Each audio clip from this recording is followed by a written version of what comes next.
கிறிஸ்து இயேசுவில் அன்பிற்கினிய சகோதரர்களே, சகோதரிகளே, திருச்சட்டத்தையோ இறை வாக்குகளையோ நான் அழிக்க வரவில்லை, அதை நிறைவேற்றவே வந்தேன் என்று சொல்கின்றார்.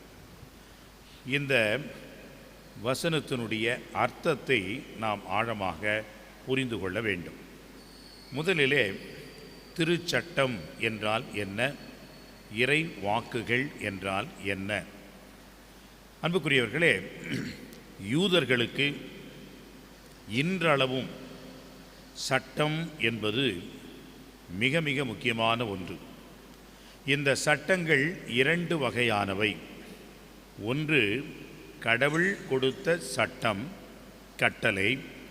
இரண்டாவது மனிதர்கள் தங்களுக்குள்ளாகவே அவர்கள் வகுத்து கொண்ட சட்ட திட்டங்கள்.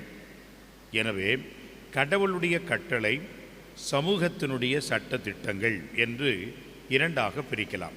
ஆனால் இது இரண்டும் இறைவனுடைய திருவுளத்தின் அடிப்படையிலேயே அமைந்திருக்க வேண்டும். இன்றைக்கும் நாம் சார்ந்திருக்கின்ற கத்தோலிக்க திரு அவையிலே இது போன்ற சட்டங்கள் ஒன்று டிவைன் லா, இன்னொன்று ஹியூமன் லா. ஒன்று கடவுளுடைய கட்டளை, இன்னொன்று திருச்சபை நமக்கு வகுத்து கொடுக்கின்ற சட்ட திட்டங்கள், நடைமுறை ஒழுங்குகள். கடவுளுடைய கட்டளை என்று சொன்னால் என்ன? அதுதான் 10 கட்டளை. எனவே இந்த 10 கட்டளைகள் என்பது அடிப்படை. இது கடவுள் மக்களுக்கு கொடுத்தது. அது உயர்ந்தது, உன்னதமானது, மாறாதது, என்றும் மறையாதது. கடவுள் மோசே வழியாக இஸ்ராயேல் மக்களோடு செய்து கொண்ட உடன்படிக்கையின் ஒரு அதிகாரபூர்வமான அத்தாட்சி என்பதுதான் இந்த 10 கட்டளைகள். எனவே இந்த 10 கட்டளைகளின் அடிப்படையிலே அவர்கள் பல சட்ட திட்டங்களையும் ஒழுங்கு முறைகளையும் அமைத்து கொண்டார்கள். அதைத்தான் சட்டங்கள், மோசே அவர்களுக்கு கொடுத்த சட்டம் என்று அவர்கள் கருதினார்கள்.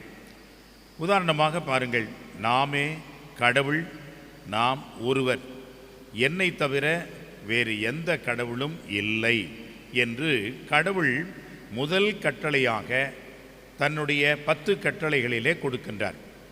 இதை ஒட்டிய வகையிலே சிலை வழிபாடு அல்லது அவர்களுக்கு தாங்களாக கடவுளை உருவாக்கி கொள்வது அல்லது வேறு தெய்வத்தின் வழிபாடு, இதையெல்லாம் இருக்கக்கூடாது என்று மோசேயினுடைய படிப்பினைகள் சட்டமாக மாறுகிறது.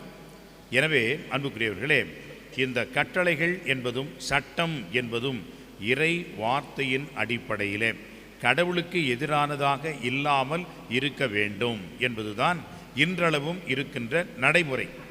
அதேபோன்று திருச்சபையிலும் சரி, எந்த ஒரு திருச்சபை சட்டமும் கடவுளுடைய கட்டளைக்கு நேர் எதிர்மாறாக, இறை விருப்பத்திற்கு எதிராக அமைய முடியாது. எனவே தான் பாருங்கள், சமீபத்திலே நம்முடைய மறைந்த திருத்தந்தை பிரான்சிஸ் அவர்கள் இருந்தபொழுது ஒரு பெரிய குழப்பம். என்ன குழப்பம்?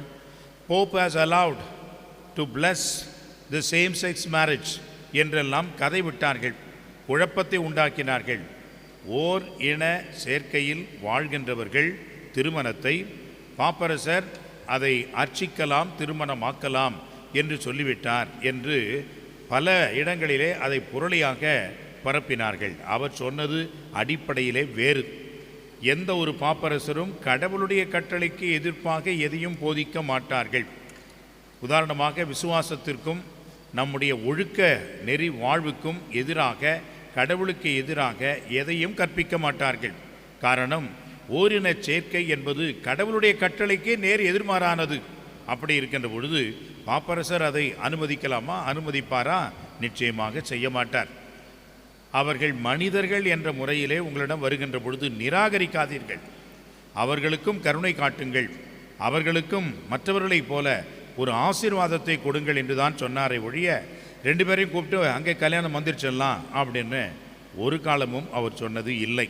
காரணம், அவர் அந்த மாதிரியான போதனையை கடவுளுக்கு எதிர்ப்பாக அவர் செய்கிறார் என்று சொன்னால் அது செல்லாது, அது சரி இல்லாததாக மாறிவிடும். அந்த வகையிலே தான் அன்புக்குரியவர்களே, திருச்சட்டம் என்பது கடவுளுடைய கட்டளை, கடவுள் நமக்கு கொடுத்த, திரு அவை நமக்கு கொடுத்த சட்டம் என்பதனால் அதை மதித்து கடைபிடிக்க வேண்டும். இரண்டாவதாக பாருங்கள், இறைவாக்குகள். அப்படி என்று சொன்னால் இறைவாக்கினர்கள் நமக்கு கொடுத்த அந்த இறை வார்த்தை, அந்த எச்சரிப்பு, கடவுளுடைய விருப்பம், அவருடைய சித்தம், இதனுடைய தெளிவு, இது இரண்டையும் நான் அழிக்க வந்தேன் என்று நினைக்க வேண்டாம். அதை நான் முழுமையாக்க வந்தேன், நிறைவு செய்ய வந்தேன் என்று சொல்கின்றார். எப்படி? திருச்சட்டம் என்ன சொல்கிறது? கொலை செய்யாதே என்று சொல்கிறது. இது ரொம்ப எளிமையான ஒரு கட்டளையாக இருந்தாலும் ஆண்டவர் அதனுடைய அர்த்தத்தின் ஆழத்திற்கு செல்கிறார். கொலை செய்யாதே, நீங்கள் கேள்விப்பட்டு இருக்கிறீர்கள், ஆம் உண்மைதான். இது இன்னும் ஆழமாக நீங்கள் உணர்ந்து வாழ வேண்டும். எனவே நான் சொல்கிறேன், ஒருவர் இன்னொருவர் மீது கோபப்பட்டால் அந்த கோபத்தின் அடிப்படையிலே அவர் மேல் சினம் கொண்டு எழுந்தால் அவர் கொலை குற்றத்திற்கு ஆளாக கூடியவராக இருக்கின்றார். அன்புக்குரியவர்களே, மருத்துவரிடம் சென்றால் என்ன செய்கிறது என்று கேட்பார். காரணம் என்ன? ஜுரம் அடிக்கிறது. என்ன மாதிரியான ஜுரம் என்று கண்டுபிடிப்பதற்கு அதனுடைய அடையாளங்கள், அதனுடைய ஒரு சில வெளிப்பாடுகளை கேட்பார். எனவே finding the root of the disease, அதுதான் டயக்னோசிஸ், அதுதான் நோயினுடைய தன்மையை குணப்படுத்துவதற்கு அடிப்படையாக செய்ய வேண்டியது. அதைத்தான் ஆண்டவர் செய்கின்றார். கொலை செய்யாதே என்பது வெளிப்புறமாக நாம் கடைபிடிக்கின்றோம். ஆனால் கொலை செய்வதற்கு காரணமாக இருக்கக்கூடிய மூர்க்கத்தனம், சினம், கோபம் என்பதை நீங்கள் எடுத்தெறிய வேண்டும். அதை நீங்கள் எடுத்துவிட்டால் கொலை செய்ய வாய்ப்பே இல்லை, அந்த பாவத்திற்கு இடமே இல்லை என்று தான் சொல்கிறார். எனவே நான் சொல்வது என்னவென்று சொன்னால், அதை நிறைவேற்றுகிறேன், அதை இன்னும் ஆழமாக அர்த்தமுள்ள விதத்திலே நீங்கள் கண்டுபிடிக்க வேண்டும், கடைபிடிக்க வேண்டும் என்று நான் விரும்புகிறேன் என்றுதான் ஆண்டவர் திருச்சட்டத்தை நிறைவு செய்கிறார். இறைவாக்குகளை எப்படி நிறைவு செய்கிறார்? மெசியாவை பற்றி சொன்ன எல்லா இறைவாக்குகளையும் ஆண்டவர் தன்னுடைய வாழ்விலே நிறைவேற்றுகின்றார். மெசியா இப்படித்தான் பிறக்க வேண்டும் என்று அறிவிக்கப்பட்டது. மெசியா இப்படித்தான் துன்பப்பட வேண்டும் என்று முன்னரே அறிவிக்கப்பட்டது. மெசியா இப்படித்தான் இறப்பார் என்று அறிவிக்கப்பட்டது. அதையே நான் இப்பொழுது என்னுடைய வாழ்விலே நிறைவு செய்கிறேன் என்று சொல்லி திருச்சட்டத்தையும் இறைவாக்குகளையும் அழிக்க அல்ல, முழுமையாக்க நான் வந்திருக்கின்றேன் என்று நற்செய்தியிலே நமக்கு சொல்கிறார். அன்புக்குரியவர்களே, நாம் எப்பொழுதும் மேலோட்டமாக எதையும் பார்க்காமல், மேலோட்டமாக எடுத்துக்கொண்டு நாம் வாழாமல் அதனுடைய அர்த்தத்தின் ஆழத்திற்கு செல்லுவோம்.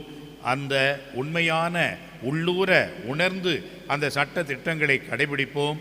கடவுள் நமக்கு அருளையும் ஆசிரையும் தொடர்ந்து பொழிவார். ஆமென்.